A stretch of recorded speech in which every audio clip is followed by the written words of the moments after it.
Γεια σας, είμαι η Καρολίνα. Έχουμε κοντά μας τον Σπύρο για να παρουσιάσουμε το προϊόν της Agricult S1.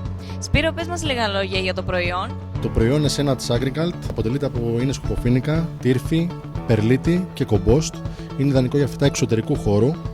Έχει μια σύνθεση η οποία απελευθερώνει αργά και σταδιακά τα θρεπτικά συστατικά και μας βοηθάει στην πλήρη ανάπτυξη των φυτών.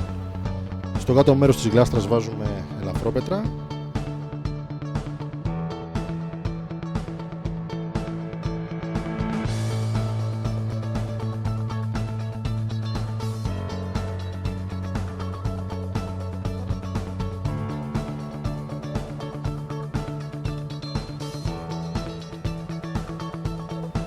Μετά προσθέτουμε ως τα 2 τρίτα της γλάστρας χώμα S1 της Agricult.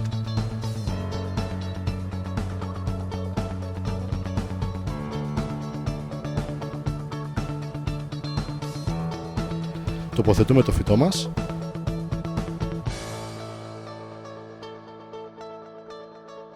Γεμίζουμε το υπόλοιπο της γλάστρας με το φυτό χώμα S1.